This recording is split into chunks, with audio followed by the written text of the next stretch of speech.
Hello my favorite people, today we're going to be checking out some more facts about the UK. Now in the last video we did about 101 facts about the UK, it was very informal. And by informal I mean it gave a lot of information. It talked about y'all's media, it talked about y'all's culture, it talked about the history. You know, we got a broad array of information about the UK. So I think it's a good video, it gives really good information, so I wanted to do a part 2. Make sure if you're watching this video you give it a like, it really helps me out and really helps the video out, so give it a like. Subscribe if you're new here. I only do culture videos on this channel, so if you're into that, make sure you subscribe. DM me video requests over on Instagram. Check out my other 2 channels. I have a vlog channel where I do travel vlogging and a music channel where I react to music. And yeah, here we go into 101 fucks. Oh my.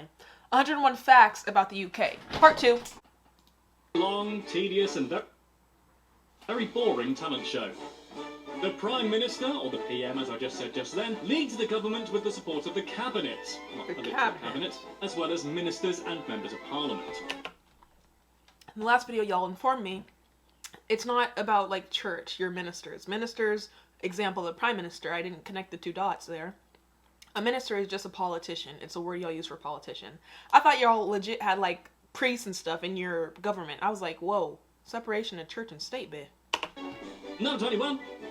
The UK has had 76 Prime Ministers, including the great Winston Churchill and, others. Winston Churchill? He was an American president. What's the story behind that? How do you go from being a Prime Minister in the UK to the US President? That's crazy. Number 22. 22. The first Taylor female Swift. Prime Minister was Margaret Thatcher, who seemingly had a hoot. So much so, she ran from 1979 to 1990 and is the longest serving Prime Minister for over 150 years. Cool. Number 23. So y'all kind of regard your Prime Ministers in the way that they used to regard the King and Queen. For example, Queen Victoria, Queen Elizabeth I, all them back in the day. So it's kind of like, no, because you still have Queen Elizabeth now. What's the playing field between the Prime Minister and the Queen of England? Like, is there a power dynamic? Who's higher, I guess? Let me know. 23, here we go.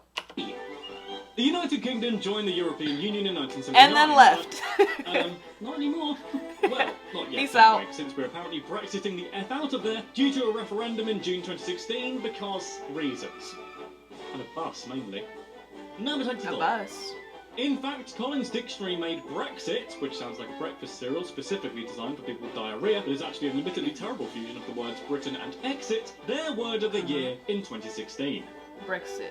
Number 25. So, he just said someone named Collins is responsible for the idea of Brexit. Okay. Her Majesty the Queen of England II is the head of state in the United Kingdom. Head of As state. a constitutional monarchy, Her Majesty does not rule the country as such, but the royal family fulfills important ceremonial and formal roles, like celebrating lots of birthdays and showing off their children and corgis. Okay, so they don't do anything like government-wise. Constitutional monarchy, I don't know. So we have this debate sometimes, you and I, watching about what's the point of having the monarchy anymore, and it's, y'all say they bring tourism, I disagree.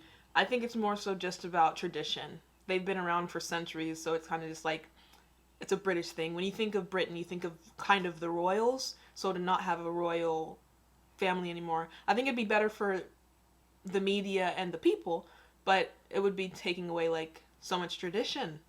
So, which is important to you, let me know. I don't think y'all need a queen and king anymore. Whatever, though. Love you though, your Madge. Your Madge. Number 26. Along with our Queen Lizzie, there's a whole family of royals. Copyright. Yes, thank you, Lord. Right at the top of the family tree is the arrogantly named Alfred the Great, who defended his kingdom against the Vikings. Number 27. Windsor Castle, where the Queen spends most of her time, is the largest royal home in the world. It's also the oldest continually inhabited royal residence in Britain, don't you know? Wait, I might have actually been there, because I remember, I think I was in a bus, or I was in one of those, like, pedaling thingamajigs that tourists get. Freaking, by the way, the guy charged me, like, $50 just to take me a lap around the city. Like, it was a great experience, but $50? That's a bit expensive. Anyways, there was like this castle with sand in the front. I don't know if it was specifically Windsor, but maybe. It might have been. I just remember Buckingham and their big gold gates and the pretty flowers outside. But Jesus, look how big her house is. Ugh. I bet you're not going to use that entire property every day. Oh, who else is there with her? She can't be in there alone. Having been built by William the Conqueror around 1080 AD. 1080 AD! That's crazy. Nowhere in the UK is more than 75 miles away from the sea, which is quite lucky really, given that we do like to be beside the seaside, or we do like to be beside the sea. Except me, actually. When I visited, I guess I didn't just clock that y'all are in fact an island so I could go to the beach. I went to like this one sandy area, I think it was by St. Paul's Cathedral, and it had like a walkway and there was some sand, but it wasn't very beachy. Like there was barely any sand. The water was more of like a harbor, I guess. So if I ever get to come back, I definitely want to visit one of the beaches. Because 75 miles isn't very far at all. Maybe like by car it would be like an hour and a half. So by train maybe an hour. A beach day would be fun. Can't wait to come back. I don't like sand. It's coarse and rough and irritating and it gets everywhere. Number 29. London is the capital of England and the UK, by the way. Just in case you weren't London aware. and England. Can't sue me. Number 30. No, he said London's the capital of England and the UK. Interesting. Interesting. Question. So obviously we know there's 4 countries in the UK. Scotland, England, Wales, Northern Ireland. And if London is the capital of all those 4 countries together, don't those own countries have their own capitals? Like how can you say London is the London's not even in Scotland. So how's it its capital? But whatever.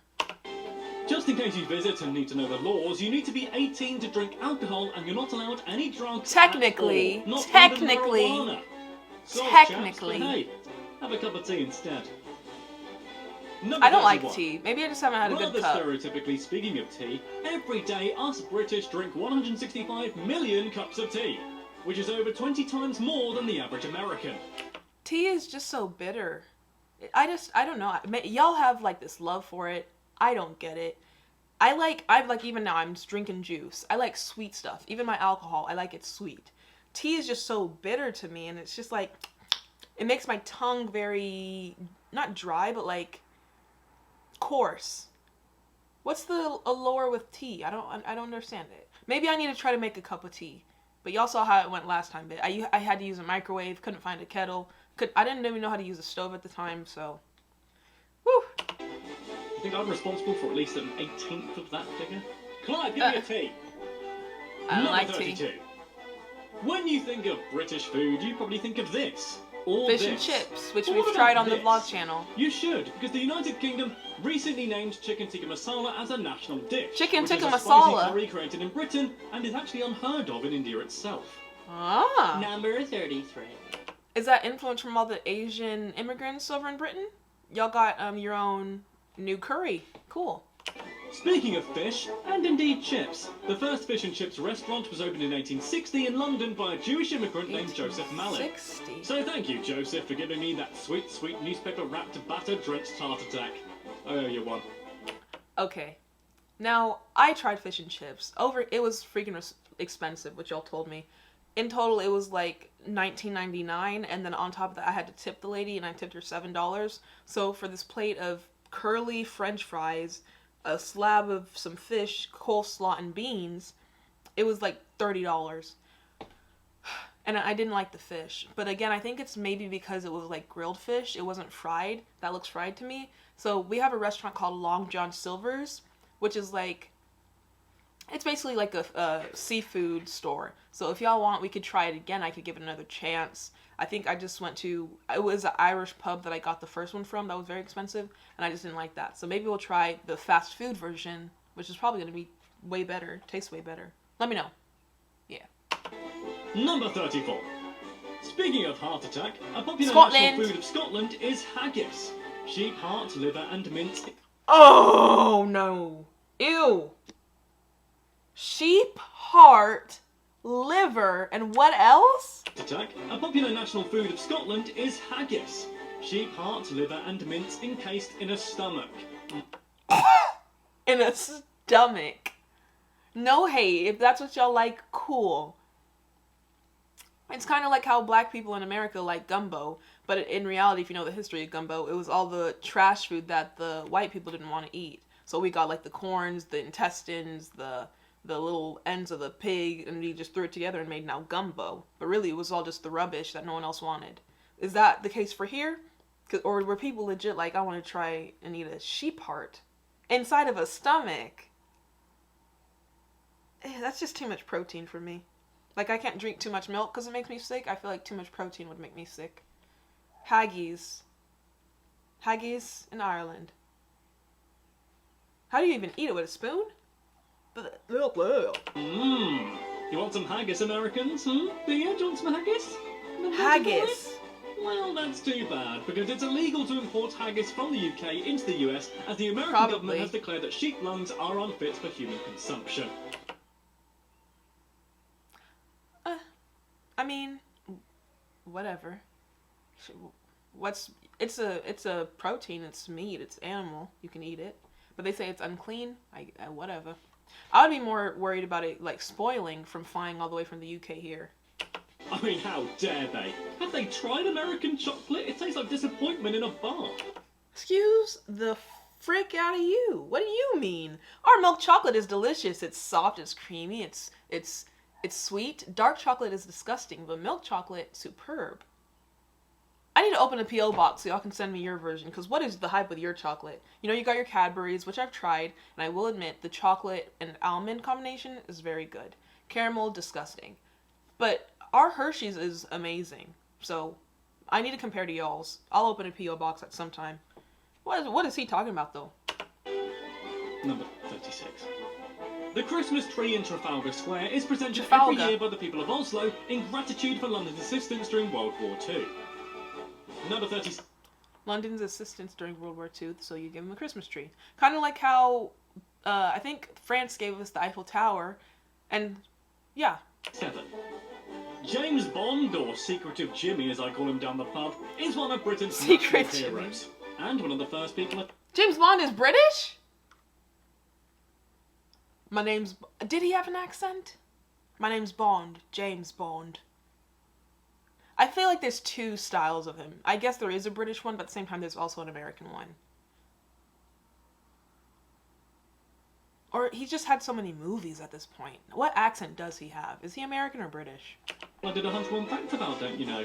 He's friggin' British! His code name, 007, was inspired by the author Ian Fleming's bus route from Canterbury to London. So there you go, not only do you know that now, but you also know the bus route to get from Canterbury to London. Canterbury? Where's that? Number 38. The London Underground Subway, or the Tube, is one of the longest subways in the world. Okay, Underground Subway, or the Tube, so it's interchangeable. Interesting. Underground Subway, or the Tube, is one of the oldest subways in the world. It's so simple, though, to navigate. Escalators in tube stations cover the distance every week, which is approximately equivalent to several trips around the world. Oi! Probably can't ride them all in a day, I'm afraid. Sorry to quash that dream. Number 39. Despite being named as such, more than half of the London Underground is, in fact, above, not under, ground. True. Number 40. The longest escalator in a tube station, incidentally, is at the station Angel. And is the 4th longest escalator in the world. True. I should know, I used to ride the bloody thing all the time, but then I realised that skiing down it is far better, like this guy does. Number 4. Alright, we're gonna end it there. I didn't ever get to make it over to this Angel place. I did ride a few of those escalators that were, like, uphill. They were pretty cool. I stood on the wrong side of the subway. Not subway. The escalator. So, when I come back, there's a lot of new information that I know, and maybe that will help me get new experiences and just have a better trip, have more fun. Subscribe if you're new here, like the video, I'll see you in the next one. Bye!